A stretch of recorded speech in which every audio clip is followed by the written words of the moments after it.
ورحمة الله تعالى وبركاته. مشاهدي الأفاضل في كل مكان، في كل بيت، في كل شبر من ربوع هذا الوطن الحبيب، نحييكم ونرحب بكم في هذا العدد الخاص الذي سنخصصه حصرا للحديث عن المنتخب الوطني وفوزه الكبير والباهر على منتخب جيبوتي بنتيجة 8 أهداف كاملة مقابل 0. اللقاء الأول للخضر الذي يندرج في التصفيات أو يندرج تحت لواء تصفيات كأس العالم 2022 بقطر. سنتحدث كثيرا عن هذه المباراة، ولكن دعونا في البداية نستقبل ضيوفنا الأكارم. عمار عمور، اللاعب الدولي السابق، محلل قناة الهداف، اللاعب الخلوق والمتألق، أهلا وسهلا بك عمار. أهلا بك محمد، نرحب بالجمهور الكريم وعودة ميمونة للجميع إن شاء الله.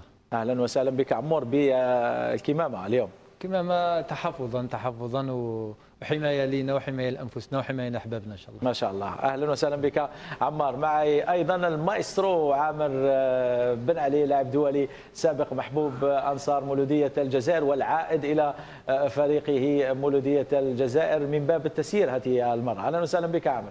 أهلا بك محمد وكل متتبعين القناة وكل الأصدقاء الحاضرين هنا. اهلا وسهلا بك عمر. ومعنا ايضا الناقد الرياضي المعروف المتخصص في شؤون المنتخب الوطني المطلع على كامل خباياه، مؤمن ايت قاسي، محبوب الجماهير الجزائريه. اهلا وسهلا بك مؤمن. مساء الخير محمد، بارك الله فيك، سعيد جدا بهذه العوده، نتمنى ان تكون ميمونه وموفقه دائما معك ومع الجمهور الرياضي الكريم ومتتبعي وأوفياء قناة الهداف. نعم، أهلا وسهلا بكم. أجدد التحية والترحيب بالجمهور الرياضي الكريم الذي يتابعنا في هذه السهرة، وندخل مباشرة في الموضوع مع عامر بن علي. دخول موفق، دخول قوي. المنتخب الوطني الجزائري يوجه رسائل تحذير لمنافسيه في هذه التصفيات. 8 أهداف كاملة، أداء رائع لأشبال المدرب الماضي. شاهدنا اليوم كل شيء فوق أرضية الميدان، أليس كذلك عامر؟ صح، الحقيقة نتيجة عريضة كبيرة و8 أهداف ل0، وشفنا الفريق اللي ما استهزاش بالفريق المنافس جيبوتي. نظن باللي عطى له حقه كما يقولوا حنايا، ما تحقرش به، وين لعب الكرة وحتى الدقيقة 90 وين كان مركز وسجل أهداف كثيرة، ولعب بالطريقه اللي نعرفوها. الفريق الوطني لعب بالطريقه وبالانسجام طول المباراه. نعم، نذكر بأن المنتخب الوطني الجزائري بعد هذه النتيجة يحتل صدارة هذه المجموعة رغم فوز بوركينا فاسو خارج أرضية ميدانه اليوم أمام منتخب النيجر 2-0. المباراة لعبت بالمغرب. كل منافسي الجزائر سيستقبلون منتخب الجزائري في المغرب. سيلعب المنتخب الوطني يوم الثلاثاء القادم أمام بوركينا فاسو، مواجهة مهمة جدا. إذا كما قلت الجزائر في المركز الأول بفارق الأهداف وب3 نقاط أمام منتخب بوركينا فاسو الفائز على منتخب النيجر 2-0. عمار عمور، الآن وصل المنتخب الجزائري تحت قيادة جمال بالماضي إلى 28 مباراة دون خسارة، أيضا 40 مباراة أو 40 فوز على ملعب تشاكير. أرقام مرعبة للهجوم الجزائري على هذا الملعب رغم أرضية الميدان السيئة. صحيح، نضرب نبدا بالك من كملت انتيا أرضية الميدان اللي بالك الجميع كان متخوف منها. كان متخوف في بناء اللعب الفريق الوطني كيف راح يكون بالكرات الطويله، راح نغيروا اللعب تاعنا، ولكن اللعب تاع الفريق الوطني ما تبدلش رغم تغير التكتيك اللي كان 4-2-4 و4-4-2 بالتقريب. ضمن الفريق الوطني راه في منحنى تصاعدي دائم، حتى مستوى بعض اللاعبين ولا مستوى جل اللاعبين دائما متوازن ودائما فوق المستوى. لذلك لا خوف على الفريق الوطني حتى في المقابلات القادمه، رغم ان المنافس كان منافس ضعيف جدا، الا ان الفريق الوطني عرف كيفاش يحترم المنافس، ولما تحترم المنافس سجل له، تقدر تسجل له 10 أهداف، سجل له 10 أهداف. هذا هو الاحترام، مش انك تحترمه معناتها تقلل من قيمته. ولكن جمال بالماضي الاشبال تاعو كانوا مركزين من الدقيقه الاولى للدقيقه الاخرى، رغم ارضيه الميدان الصعبه. صعبه نقول ماشي لانها كانت سيئه في بعض الاماكن، لكن كانت بزاف فيها الماء، كانت جليسونت كما نقولوا. كان اللعب حتى اللعب ما يكونش منظم فيها، ولكن الفريق الوطني شفنا يبدل من الجهه اليمنى للجهه اليسرى، يلعب في بعض الاحيان. بالنسبه للخطه التكتيكيه التي اعتمدها اليوم الكوتش بالماضي، وخاصه التضحيه بفاغولي الذي لم نشاهده اساسيا اليوم، كيف لعب المنتخب وهل سيواصل بهذه الطريقه؟ شاهدنا بنجح وسليماني جنبا الى جنب اليوم. الآلة الهجوميه اشتغلت، طريقه هجوميه بحته. لما تلعب ب4-4-2 تتحول في الهجوم الى 4-2-4. تقدر تقول بلايلي محرز ديزاتاكو مع بونجاح وسليماني. الاعتماد على 4-4-2 راح يخليك تعتمد على الرواقين، الرواق الايمن والرواق الايسر.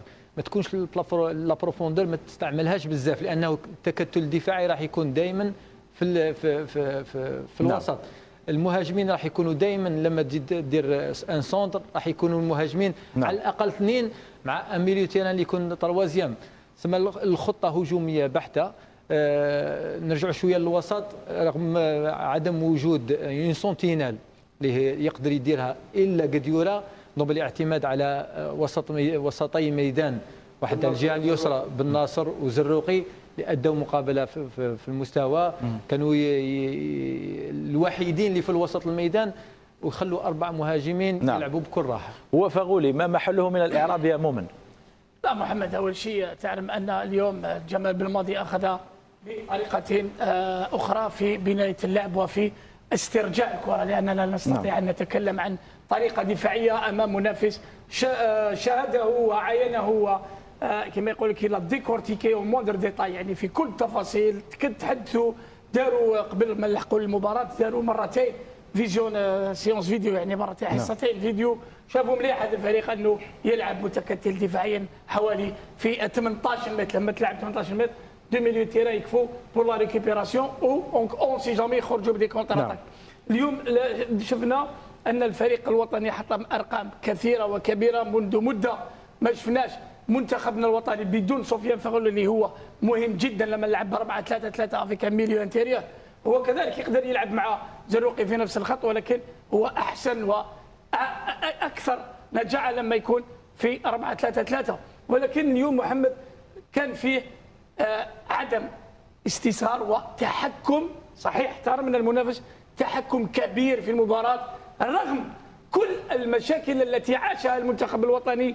قولها لك محمد، من كان ينتظر سقوط بالماضي في هذه المباراه عليه ان ينتظر ربما لعده اشهر. من هذا المجنون مؤمن الذي ينتظر سقوط بالماضي امام منتخب جيبوتي؟ ربما هناك مجانين، واكتفي بهذا الكلام.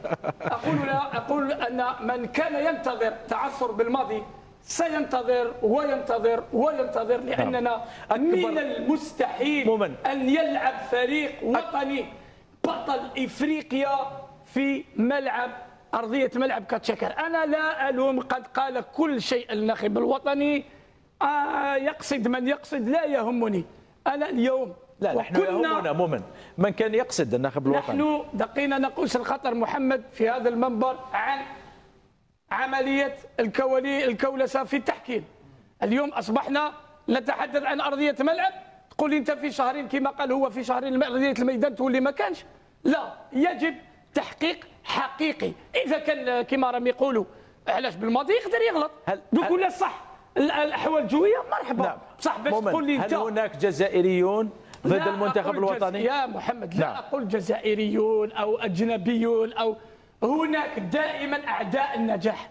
اعداء النجاح ممكن تصيبهم في بيتك محمد، في بيتك تقدر تصيب في داخل الدار تلقى عدو نجاح. هذه ما غريزه الانسان يا محمد. ليس كل الناس تتمنى الخير لمحمد شيخي، هناك من يتمنى لك ان تتعثر وينهال عليك، ولكن ينسون اننا كلنا بشر، كلنا نخطئ، كلنا معرضين للخطا. عيشوا حياتكم كما راهي. فقط فيما يخص محمد الارقام، هناك من يقول ان اكبر 8-0 هي صحيح ان هذه النتيجه منذ مباراه اللي لعبناها في الله اعلم في 73 ولا ربحنا مع اليمن الجنوبي مع بيجولا، كانت مباراه مرسمه ربحنا 15-1. واليوم بقياده الكوتش جمال في ارضيه في ارضيه اقل ما نستطيع ان نقول انه ازعجته، اليس كذلك يا محمد؟ نعم. ربح ب8 مقابل 0.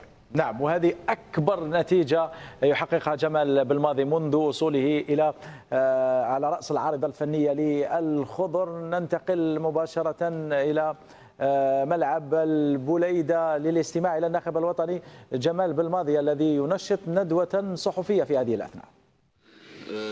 Mais encore faut-il faire le travail. J'ai donné avant ce match-là, j'ai donné des résultats déjà d'équipes que ce soit en Afrique ou que ce soit dans les qualifications Coupe du Monde zone Europe. Déjà des résultats de grosses équipes contre des équipes d'un autre niveau. Et c'est des résultats qui font des fois qui sont limites. On peut parler par exemple, si on considère que le Gabon est meilleur que la Libye, 2-1 pour la Libye, une petite victoire du Mali contre le Rwanda, une victoire un petit peu à l'arrache, un petit peu du Sénégal contre, je ne sais plus c'était qui le Sénégal, Togo. L'Égypte 1-0 contre l'Angola à domicile. Bref, en Europe aussi on peut en parler. Portugal contre l'Irlande 2-1. L'exploit de Cristiano Ronaldo sur la fin. Bref, c'est les matchs, c'est le football mondial comme ça. Il faut faire attention, il faut faire le travail. Faut prendre au sérieux toutes les équipes. Les 3 points qui ont été disputés aujourd'hui seront les mêmes que ceux contre le Burkina Faso, avec certainement une équipe plus forte, avec une plus grosse adversité, mais c'est les mêmes 3 points. Donc il fallait faire le travail, les joueurs ont fait le boulot, donc ils ont été très attentifs, très concentrés. Pas très grosse surprise sur ça, mais bon, on fait toujours attention. Ils ont répondu présent à tout ce qu'on a pu demander, tout ce qu'on a pu déjà préparer et travailler contre cette équipe. Pour ce qui est d'Islam, il est dans la continuité de tout ce qu'il a toujours fait en équipe nationale. Investissement, gros investissement, combativité, envie, voilà, toujours présent pour l'équipe nationale. Il répond présent quand on fait appel à lui, que ce soit pour démarrer un match, pour soit rentrer, ne pas rentrer. Il y a eu des matchs comme ça. Attitude exemplaire, je l'ai souvent cité. Si beaucoup de joueurs suivaient son attitude, je suis sûr qu'il ferait de meilleures carrières. Je parle par exemple plus particulièrement de ces joueurs qui viennent du championnat local, du championnat national, et qui s'exportent. Voilà. C'est un bon exemple à suivre. Il mérite ce qui lui arrive, pourvu que ça dure. Abdelghani. السلام عليكم كوتش. إياد عبدالغني الإذاعة الجزائرية. هل انت دائما تقول بلي لازم نحترم المنافس مهما كان كبير صغير؟ 8-0 بالنسبه لك يعني نقولوا اليوم احترمنا منتخب جيبوتي لانه سير بابي معقول انه الفريق الجزائري هو كان مرشح، واليوم شفنا في المقابله انه كان فيه فرق يعني كبير في الميدان بيننا وبين. هل بالنسبه لك 8-0 كان احترام المنتخب جيبوتي؟ وشفنا لاعبين كانوا في الاحتياط، هل نتوقعوا في الماتش الجاي نهار 7 ان شاء الله انه فيه لاعبين راح يكونوا مقارنه يعني بالادفيرسير اللي هو بوركينا فاسو اللي راح يكون بالتاكيد يعني منافس اقوى كثير من منتخب جيبوتي؟ Pour la deuxième question, ما نجمش نقول لك باغي ندير المباراه الجايه مع البوركينا فاسو، هذه لازم تعرفوها. Déjà j'ai plusieurs fois répondu sur ça, nos plans, nos planifications. Moi, j'aime regarder les conférences de presse des uns des autres Moudaribin Lakhrine, parce que souvent il y a des enseignements à prendre. Donc on fait attention à notre communication, surtout avant les matchs.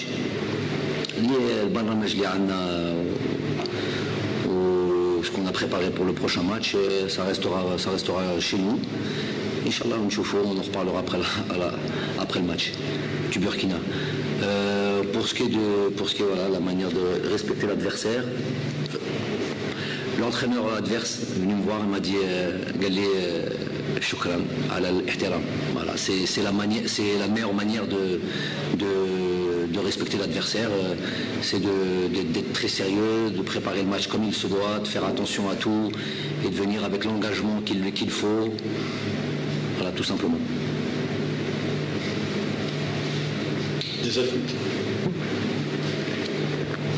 Bonsoir coach Belmadi, bonsoir Ismaël Benasser. J'aurais une question pour chacun d'entre vous.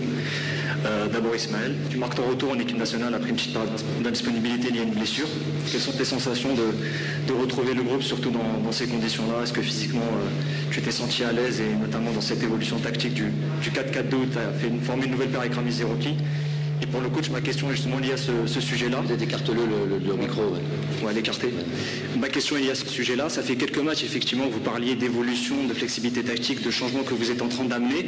Est-ce que vous trouvez que votre équipe trouve vraiment plus de repères et plus à l'aise dans ce système avec deux milieux et une nouvelle paire qui a été formée avec Ismaël et Ramiz? Merci.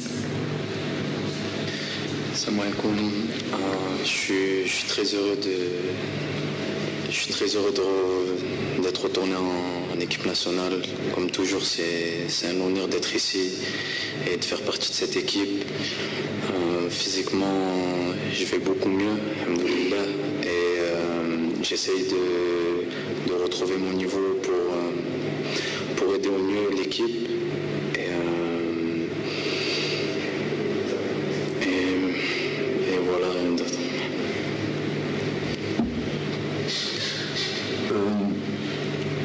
D'avoir de la flexibilité, d'avoir des différents systèmes tactiques, c'est évidemment une option plus, et c'est une cartouche en plus pour un entraîneur. Les choses se font avec le temps.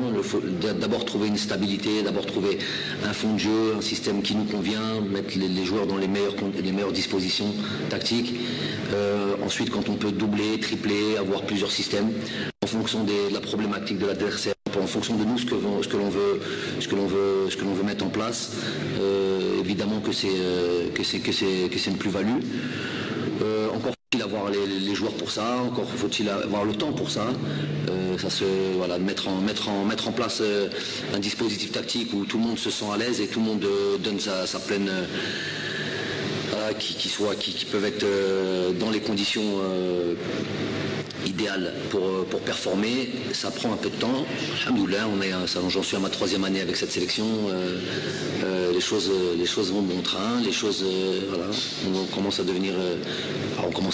Je pense qu'on a déjà montré qu'on était performant, mais il y a encore des moyens d'être encore plus fort et d'être plus imprévisible, notamment les différents systèmes tactiques que l'on peut mettre en place.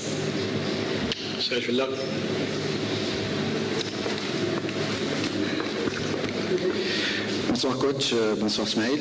Coach, une nouvelle victoire et une large victoire, 8 buts à 0. Ça fait cette victoire demeure la plus large de l'histoire de l'équipe nationale en match officiel. Donc un nouveau, on peut dire, exploit réalisé par votre équipe et par vous-même aussi. À la mi-temps, si on doit parler un petit peu l'équipe nationale menée au score déjà largement, quel a été votre discours envers les joueurs? Est-ce qu'il fallait justement respecter encore plus cette équipe et marquer le plus, histoire de marquer l'histoire de cette sélection? Comment avez-vous, ou bien pouvez-vous encore motiver vos joueurs après, disons, une première mi-temps déjà bien maîtrisée? Et une question à Ismaël par rapport au match de mardi, ce sera sans doute un adversaire d'un autre calibre. Comment se présente pour vous en tant que joueur justement cette partie? On sait très bien que le Burkina Faso c'est pas le Djibouti et voilà, aujourd'hui on a une belle victoire et maintenant c'est à nous de tout faire pour récupérer et de s'entraîner au mieux pour préparer au mieux le match de mardi. Et écouter attentivement les consignes du coach et être prêt pour mardi.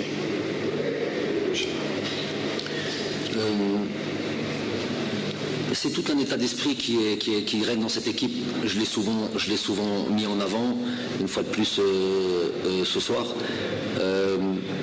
J'avais pas de crainte de ce côté sur l'aspect de l'implication totale et de leur dire que le stade est peut-être vide, on est peut-être au mois de septembre, le climat, voilà, vous avez tous pu voir, il y avait de l'humidité ce soir, le climat était lourd, le terrain n'était pas le terrain qu'on attend pour une qualification de Coupe du Monde. C'était pas celui du mois de juin. Tous les éléments pouvaient être, c'est le début de saison, tous les éléments pouvaient être réunis pour faire une contre-performance surprise. Il y avait tous les petits pièges ici et là. Donc ils ont l'état d'esprit qu'il faut, ils sont toujours à chaque fois déterminés. Cette série d'invincibilité de 28 matchs aujourd'hui, elle n'est pas là pour rien. C'est parce que les joueurs savent à chaque fois se remettre en question, que ce soit des matchs officiels, qualification Coupe du Monde pour ce coup, qualification Coupe d'Afrique, des matchs officiels ou des matchs qu'on appelle des matchs amicaux, de préparation, je les appelle plutôt. Tous les matchs sont importants pour nous. Tous les matchs sont une opportunité et de progresser, d'évoluer, donner la chance à certains de laisser montrer leur qualité, de pouvoir avoir du temps de jeu, de concerner tout le monde. Donc ça on n'est pas surpris. À la mi-temps, il y avait une ou deux choses à revoir, mais sans faire de la fine bouche. D'ailleurs, c'est le terme que j'ai utilisé. On ne va pas faire la fine bouche. 4-0 à la mi-temps, tu ne vas pas commencer à raconter des bêtises. J'ai affaire à des professionnels, des gens aguerris, des joueurs aguerris. Ils savent ce qu'ils font de bien, ce qu'ils font de moins bien. Il y avait un ou deux points sur lesquels j'ai insisté et sur lesquels il fallait être sûr de bien réaliser en deuxième mi-temps. Ça a été le cas, ils étaient pleinement concernés, ils savaient qu'il n'y avait pas une euphorie plus que ça à la mi-temps. Les gars savent qu'ils sont en train de faire le travail, puisqu'on n'avait fait que 50% du travail, et qu'ils ont envie de bien le terminer, de bien le faire, corriger un ou d'une chose, donner du temps de jeu aussi à ceux qui le méritent, et cet aspect de compétition et de concurrence interne est très très important pour nous, parce que je vous dis aujourd'hui, on a atteint un tel niveau entre nous dans ce groupe où c'est pas aussi aisé ou simple de sortir un 11 comme ça, tout simplement. Même si ça a l'air des fois de ressembler, on n'est pas là pour faire changer au fur et à mesure. Oui, cette équipe-là, met l'équipe B, j'ai pas d'équipe B chez moi, il n'y a pas de remplaçant chez moi, il y a que des joueurs concernés, je mets l'équipe pour gagner les matchs. Je sais que si j'en mets d'autres, je sais que je peux gagner aussi les matchs. Mais bon, il y a toute une planification aussi. Il y a ce match-là, en vue du match du Burkina, donc avec plein d'éléments que je prends en compte et sur lesquels, bon, je ne peux pas trop communiquer là-dessus. Mais voilà, les joueurs savent ce qu'ils font, savent pourquoi ils sont là, ils ont envie de performer, ils ont envie d'aller à la Coupe du Monde, tout simplement. Zinamer, après vous ramenez le micro ici. Bonsoir tout le monde. Alors, Zinamer Radio Chien 3. Alors, une question pour vous, coach. C'est concernant, vous avez parlé de tout le groupe, vous avez fait une large revue d'effectifs en seconde période. Est-ce que c'est en vue du prochain match face au Burkina Faso qui, notamment, sera, on va dire, déterminant vu que le Burkina Faso aujourd'hui a battu le Niger? Et puis, une autre question concernant quelques aspects lors du match. Et on a constaté des combinaisons sur balle arrêtée, notamment sur corner, où il y avait une certaine manière de les jouer. Est-ce que c'est également des options que vous êtes en train d'appliquer en vue des prochaines échéances? Et je terminerai avec Zalouri qui aura été monstrueux ce soir. Est-ce que c'est le joueur auquel vous vous attendiez, surtout au milieu de terrain? Aujourd'hui, il s'affirme avec une belle prestation et un but à la clé. Merci. Je vais commencer par la dernière question. Ça n'a pas toujours été le cas pour Zalouri. Le premier match, j'ai entendu beaucoup de choses sur lui. On a souvent cette tendance, je ne parle pas de vous, je parle de l'ensemble de la presse, voilà, qui s'est des mots pas très sympas pour un joueur qui venait d'arriver. Le plus important, c'est que nous, on a des convictions, on sait à qui on a affaire, on sait ce qu'on fait, on sait qu'on l'avait observé pendant longtemps. On ne prend pas les joueurs comme ça, la première ou deuxième performance, ou parce qu'il est algérien tout simplement et qu'il joue dans une équipe. C'est pas comme ça que ça se passe. L'équipe nationale, ça se respecte. Donc on sait on sait un petit peu ce qu'on fait. Il va prendre de plus en plus d'assurance et voilà, au contact de ses partenaires, voilà, développer encore plus d'acuité, de relations, d'automatisme avec eux. Donc ça prend encore un petit peu de temps. Il en est quoi, je sais pas, 4e match, 5e match, quelque chose comme ça. Il n'a pas dépassé les 5 matchs, je pense pas. Donc c'est déjà très bien. C'est quelqu'un d'intelligent, c'est quelqu'un qui a une belle culture tactique. Il a été formé à l'Ajax d'Amsterdam. Donc c'est déjà un avantage. On parle le même langage, il comprend quand je dis langage, c'est le langage footballistique. Le reste, c'est pas très important. Ensuite, Donc ça c'était pour Zeroti, que vous avez d'autres questions. Revue d'effectifs pour le Burkina. Je peux vous répondre en disant que ce qui est sûr, c'est qu'il y a évidemment, on avait aujourd'hui la possibilité, on pouvait se permettre de jouer ce match-là et d'avoir quand même la tête un petit peu sur en tout cas les calculs et le plan qu'on va mettre en place contre le Burkina en même temps. Donc utiliser ce match-là peut-être pour l'autre match. Après rentrer dans les détails, je peux pas vous donner ces éléments-là. Mais certes qu'il y avait une relation, on joue aujourd'hui et je pensais au prochain match. Avant le match, j'avais déjà ça. Le football n'est pas une science exacte, comme j'explique aux joueurs, il n'est pas une science exacte, mais si on met tous les éléments qu'il faut, à un moment donné, il y a la force et on le savait aujourd'hui, la qualité des joueurs, la qualité de cette équipe-là était du côté de l'Algérie. Et si on faisait le nécessaire et si on mettait tous les éléments de notre côté, on était sûr du résultat. C'est pas de la prétention, c'est à un moment donné, je vous dis, le football n'est pas une science exacte, mais quand on fait tout ce qu'il faut, ça le devient. En tout cas, on se rapproche d'un truc. Donc aujourd'hui, voilà, tout a été fait dans ce sens-là. On a la tête maintenant au Burkina et on va se préparer pour ça. Il y avait une première question.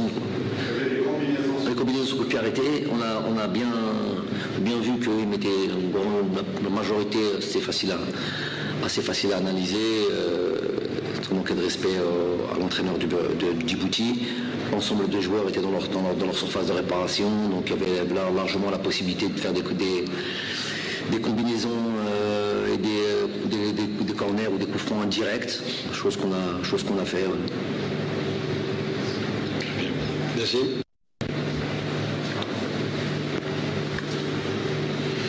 Bonsoir coach. Bonsoir coach, vous aviez deux craintes avant le début des éliminatoires. L'une qui a fait polémique sur l'état de la pelouse et la seconde par rapport à l'arbitrage. Comment vous avez trouvé l'un et l'autre ce soir? Pour l'arbitrage, il va falloir que je me modère. J'aurais aimé que Jamel n'ait pas de carton jaune. Voilà. Ça, j'aurais aimé. Et c'était possible. Donc à vous de le transmettre comme vous voulez. Je pense que c'était possible qu'il n'ait pas ce carton jaune sur ce match-là. Et dans l'ensemble, on fait avec. Si ça pouvait être comme ça tout le temps, Inch'Allah, ça me convient. Ça nous convient. Peut-être la pelouse, les polémiques, moi je suis pas là pour faire des polémiques, je suis là pour constater. Quand j'entends un responsable se précipiter sur les premières caméras ou les premiers micros tendus pour dire que non, finalement la pelouse elle est très bien, si lui il estime qu'une pelouse comme ça c'est très bien, allez demander aux joueurs tout simplement. Il y a un joueur qui est ici, demandez-lui pour un match de qualification de Coupe du Monde. Quant au mois de juin, on a une pelouse, je l'ai dit quand le travail a été fait, ils n'ont pas compris qu'il y avait une constance en fait. Ceux qui, si vous voulez relancer la polémique, c'est ça le truc, moi je ne suis pas là pour ça, mais je suis là pour expliquer. Il y a une constance dans le truc, je ne vais pas leur expliquer leur travail, mais il y a une constance dans le truc, c'est de bien faire pour que la pelouse soit bien au mois de juin, c'est pas suffisant. C'est bien faire pour que la pelouse soit bien tout le temps des qualifications de Coupe du Monde, surtout quand il n'y a pas de matchs qui sont joués là-dessus, entre trucs. Ça fait plus d'un an qu'il n'y a pas de matchs qui sont qualifiés. Donc on a tout le temps de bien travailler, qu'il fasse chaud, qu'il fasse truc, aller voir des spécialistes. Vous allez tout trouver sur YouTube ou sur Google, vous trouvez tout aujourd'hui. Tout le monde peut être expert de tout, juste sur Google. Donc vous allez voir que même s'il y a des ententes, même s'il fait chaud, même s'il y a tout ce que tu veux, si tu l'entretiens quotidiennement, tu as la pelouse qu'il faut. Peut-être pas parfaite, peut-être pas la même que celle du mois de juin, parce qu'elle était vraiment très très belle, très très bien celle du mois de juin, mais tu as une pelouse autre que ça. Donc tout le monde prend ses responsabilités au lieu d'aller faire des polémiques pour aller trouver des fausses excuses et enfoncer des portes ouvertes. Et quand les choses sont d'une évidence implacable, donc il n'y a pas besoin d'en parler. Je ne suis pas là pour les polémiques, qui se mettent au travail, qui fassent en sorte que l'équipe nationale, quand elle joue à domicile, elle joue dans une pelouse de qualité. Tout simplement. Aussi simple que ça, il y a combien? 3 matchs, Inch'Allah 4 avec le match de barrage, 4 matchs en 5 mois ou en 6 mois. C'est pas la mer à boire quand même. السلام عليكم كريم شعير من قناة الشروق نيوز. كوتش كيفاش تقيم أداء بغداد بن نجاح في مباراة اليوم؟ Très bon match. شفناش قدام الوجه المعتاد في المباريات السابقه. لا لعب مليح.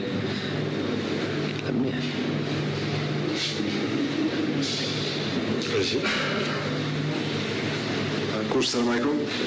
Hamza Falla, magasin du Fennec. Est-ce que, par rapport à votre adversaire Lyon, est-ce que vous ne trouvez pas que l'adversaire, le fait qu'il se retrouve à 10, à Lyon, est-ce que ça n'a pas un peu perturbé votre travail, Lyon? Parce qu'on a vu un peu leur bloc à 5 un peu avancé, et l'équipe un peu qui pressait, qui gênait un peu peut-être la relance. Est-ce que ça ne vous dérange pas le fait qu'ils ont été à 10 un peu tôt? Vous connaissez ce principe de quand on perd un joueur, l'équipe adverse est plus difficile à jouer? Aujourd'hui, moi j'aurais préféré pas s'il mérite d'être à 10, il y a des décisions qui sont claires, aujourd'hui elle était claire la décision. Mais à la limite, moi j'aurais préféré qu'ils viennent nous presser aucun et puis laisser des espaces derrière, ça aurait peut-être encore plus... le score aurait été plus lourd. Ça veut pas dire que c'est pas parce qu'ils étaient à 10 que ça nous a facilité les choses. Des fois c'est le contraire. C'est souvent le contraire d'ailleurs. Parce que bon, on avait déjà analysé et puis entre ce que tu veux faire et ce que tu peux faire, il y a une grande différence. Venir presser haut et tout ça aujourd'hui, c'est risqué. Même les grandes équipes qui ont cette philosophie de jeu, ou même c'est comme carrément une institution de venir presser au tout et tout, il y en a très très peu qui continuent à faire ça. Alors quand tu ne maîtrises pas cet aspect-là et quand tu n'as pas les qualités pour, ou quand tu n'as pas les joueurs pour, il faut faire attention. Donc à la limite, moi les 5-10 premières minutes de jeu, oublier qu'au bout de 4 minutes il y avait déjà 1-0, venir nous presser, bah, écoutez, ça aurait peut-être même plus arrangé. Donc voilà. Bon, après on ne pourra jamais savoir en finissant à 11 ou finissant à 10, on n'aurait jamais pu savoir quel aurait été le résultat. En tous les cas, ça ne nous posait pas de problème. Parce que il y avait déjà une idée, s'ils restaient derrière, s'ils venaient nous chercher, là où on allait les attaquer, là où on allait sortir le ballon, il y avait toute une préparation par rapport à ça. Bonsoir Jamal, bonsoir Ismaël. Shafiq Saïh, Badil TV. Coach, vous avez maintenant 3 ans à la tête des Verts. Vous avez confronté plusieurs équipes africaines de différents niveaux certainement. Coach, ma question est, quelle idée vous faites maintenant sur le football africain? Est-ce qu'on peut parler d'une philosophie propre du football africain? Non, je ne pense pas qu'il y ait une philosophie propre du football africain. Ce que je peux dire, c'est que le niveau, c'est vraiment très rapproché. Bon, aujourd'hui, c'est un peu bizarre de parler de ça quand on vient et qu'il y a un score lourd comme celui-là. Je ne parle pas d'une équipe comme le Djibouti, mais c'est une équipe qui a passé un tour préliminaire pour aller et qui se sont qualifiés de manière historique dans une qualification, dans un groupe de qualification de Coupe du Monde. Donc peut-être pas pour eux, ou 3-4 équipes comme ça, mais de manière générale, je vous dis, regardez les résultats, il y a peu de marge, il y a peu de différence, même des soi-disant petites équipes. Vous avez vu le Mali qui est venu nous poser des problèmes ici, des gros problèmes ici, notamment sa première mi-temps. On se dit qu'un Mali contre Mali-Rwanda à domicile, avec tout, la plupart des joueurs, ils ont 20 joueurs qui jouent en Europe, pourraient finir pour un résultat au moins de 3 à 4 buts de différence. Ça finit à 1-0. Égypte contre l'Angola. L'Angola, tous leurs joueurs sont tous dans le championnat angolais. C'est peut-être pas le meilleur, la majorité en tous les cas, c'est peut-être pas le meilleur championnat du monde. Ça finit par 1-0 en Égypte. Donc vous voyez que le niveau s'est vraiment resserré sur la majorité du continent africain et ça c'est pas évident. Après pour les plus grosses équipes, je vais parler des plus grosses équipes parce que je vous ai parlé des petites équipes qui travaillent, qui bossent et qui arrivent à accrocher les